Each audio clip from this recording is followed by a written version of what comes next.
اعوذ باللہ من الشیطان الرجیم بسم اللہ الرحمن الرحیم فإن لم تفعلوا فأذنوا بحرب من اللہ ورسولہ وإن تبتم فلکم رؤوس اموالکم لا تظلمون ولا تظلمون.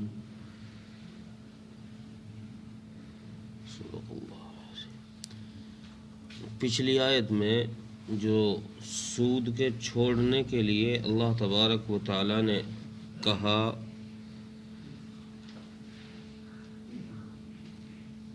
کہ ایمان والو تم سود چھوڑ دو،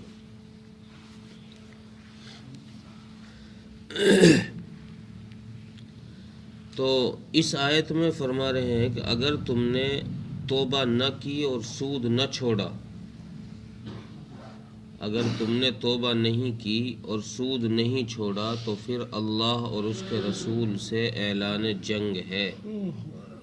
پھر اللہ اور اس کے رسول سے جنگ کرنے کے لیے تیار ہو جاؤ. یہ اعلان جنگ کا یہاں فرمانا اس بات کی دلیل ہے کہ سود کفر کے بعد سب سے بڑا گناہ، چونکہ اعلان جنگ صرف کفر پر ہے، کفر کے بعد یہ اس گناہ پر ہے، اور کسی گناہ پر اعلان جنگ نہیں ہے. جو شخص سود لے رہا ہے، بیاج لے رہا ہے، یا اس قسم میں سے جو بھی عمل کر رہا ہے، اس کا اور اللہ کا اعلان جنگ ہے. اب اندازہ لگا لیجئے جو شخص اللہ سے اعلان جنگ کر رہا ہو اس کا کیا حال ہونے والا ہے. اس کو جنگ میں کہاں سے کس کی مدد ملنے والی ہے یہ آدمی سوچ سکتا ہے. آگے پھر فرما رہے ہیں کہ اگر تم نے توبہ کر لی، ہمارے کہنے کے بعد، اللہ کے سمجھانے کے بعد اگر تم نے سود سے توبہ کر لی تو اصل مال جو تمہارا لوگوں کے ذمے ہے، جو تم نے لوگوں کو دے رکھا ہے، سود جس پر چل رہا ہے، تو وہ اصل مال تمہیں مل جائے گا. اور اگر تم نے راس المال لینا ہے تو شرط ہے کہ توبہ کر لو. پھر اس راس المال میں نہ تو کمی کر کے یا دیری کر کے تم پر ظلم کیا جائے گا، اور نہ ہی تم اس راس المال سے زیادہ لے کر کسی دوسرے پر ظلم کر سکو گے. یہ تو اس آیت کا خلاصہ ہوا. اب یہاں ایک چیز تو یہ ہے کہ جو رسول اللہ صلی اللہ علیہ وسلم نے حدیث میں فرمائی کہ سود خور اللہ تبارک و تعالیٰ سے اعلان جنگ کر رہا ہے. حضرت عمر بن عاص رضی اللہ عنہ کی روایت ہے کہ سود خور سے قیامت کے دن اللہ تبارک و تعالیٰ یہ اعلان فرما دیں گے کہ اس سے کہو کہ یہ اپنی تلوار اٹھا لے. سود خور سے اعلان کر کے کہا جائے گا کہ یہ اپنی تلوار اٹھا لے اور ہم سے مقابلے کے لیے تیار ہو جائے. اب یہ آدمی کہاں سے وہاں تلوار اٹھائے گا؟ اس کو کیسے ہمت ہوگی تلوار اٹھانے کی؟ کہاں سے تلوار لائے گا؟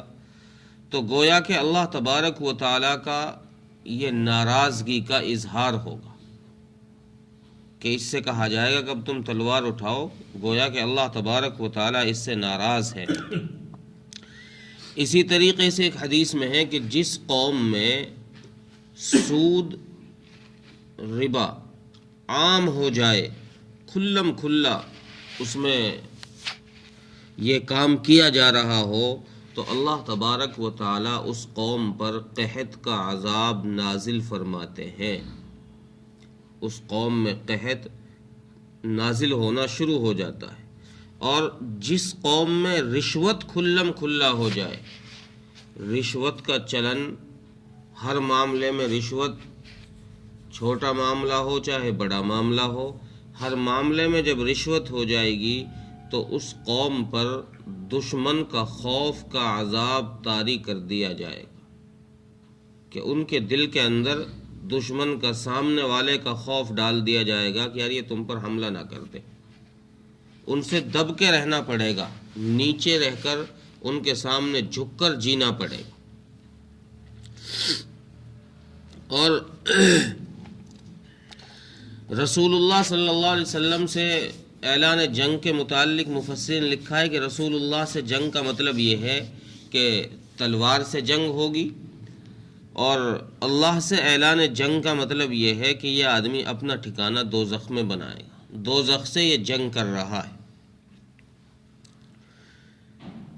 وَإِن تُبْتُمْ فَلَكُمْ رُؤُوسُ أَمْوَالِكُمْ، یہاں یہ شرط اس لیے لگائی ہے کہ اگر تم نے توبہ کر لی تو راس المال ملے گا، اور اگر تم نے توبہ نہیں کی تو راس المال بھی نہیں ملے گا۔ اس کا خلاصہ یہ ہے، اس کی تفصیل یہ ہے کہ اگر کوئی شخص سود کو حلال سمجھے، سود کو حلال سمجھے اور اس کو حلال سمجھ کر کرتا رہے تو یہ شخص مرتد ہے، اس دائرہ اسلام سے خارج۔ حلال سمجھے اور حلال سمجھ کر اس کو کرتا رہے تو یہ شخص دائرہ اسلام سے خارج ہے۔ اس کا مال جو اسلام کی زندگی کا، اسلامی زندگی کا مال ہے، وہ تو اس کا مال وارثوں میں تقسیم کر دیا جائے گا، جو اس کے مسلم وارث ہوں گے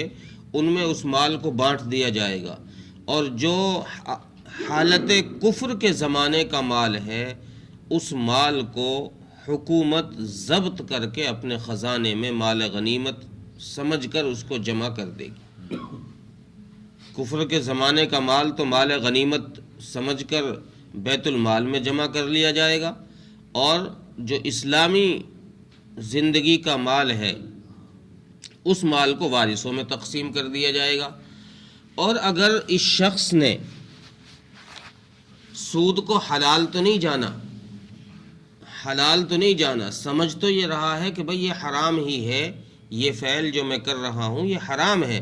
لیکن اس کو محبت ایسی ہو گئی ہے کہ اس عمل کو چھوڑنے کو تیار نہیں ہے، اس عمل کو چھوڑنے کو تیار نہیں ہے، اس محبت کی وجہ سے عمل میں جڑا ہوا ہے، تو ایسا شخص وہ حکومت سے مقابلہ کر رہا ہے، حکومت سے مقابلہ کر رہا ہے، اور حکومت سے مقابلہ کرنے کی وجہ سے یہ شخص باغی قرار دیا جائے گا۔ اور باغی کا حکم یہ ہے کہ باغی شخص کا مال ضبط کر کے اس کو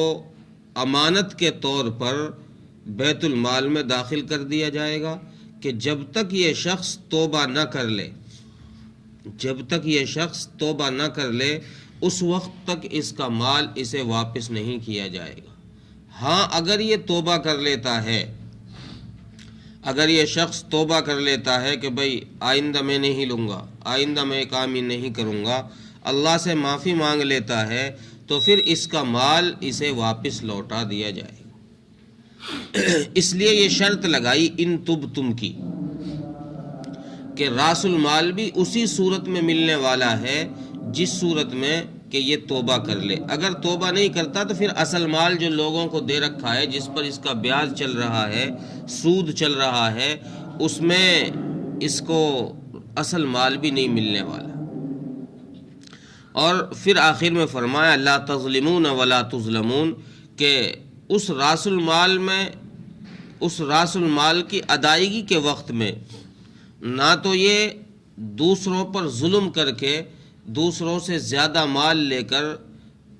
ان پر ظلم کر پائیں گے کہ بھئی ہم راس المال نہیں لیتے، زیادہ مال دو ہمیں، جو سود طے ہوا ہے اتنا دو یا اس سے تھوڑا کم دے دو، تو اس طرح بھی یہ دوسروں پر ظلم نہیں کر پائیں گے۔ اور اور نہ ہی ان کے راس المال کو لوٹانے کے وقت میں کوئی ان پر ظلم کر پائے گا کہ ان کو کم راس المال دے دے. مثال کے طور پہ تھے تو 100 روپے لیکن دے رہا 90 روپے، کوئی اس طرح بھی نہیں کر پائے گا. اور جو وقت متعین ہو گیا ہے اس وقت کا ٹال مٹول کر کے بھی کہ آج نہیں کل، کل نہیں پرسوں، پرسوں نہیں ترسوں، اس طرح آگے بڑھانے کے لیے بھی روکا گیا ہے. اور یہ نظام زندگی، یہ نظام اللہ تبارک و تعالیٰ نے صرف ایک انسان کو سامنے رکھ کر نہیں بنایا، مسلمانوں کو سامنے رکھ کر نہیں بنایا. اسلام کا نظام پوری دنیا کے لیے بنایا گیا ہے. جو اسے اپنائے گا وہ اپنی زندگی کے اندر سکون پائے گا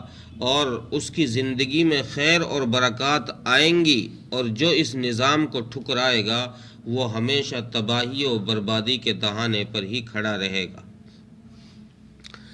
دیکھیے فَإِن لَّمْ تَفْعَلُوا فَأْذَنُوا بِحَرْبٍ مِّنَ اللَّهِ وَرَسُولِهِ، پس جو شخص نہ باز آئے، نہ چھوڑے سود کو، تو وہ اعلان جنگ کر رہا ہے اللہ اور اس کے رسول سے.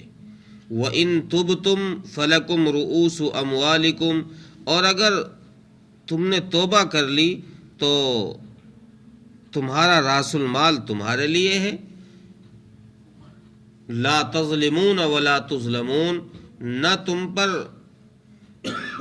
اس راس المال میں کمی کر کے ظلم کیا جائے گا اور نہ تم دوسروں پر کچھ زیادتی کر کے ان پر ظلم کر سکو گے. اللہ تعالیٰ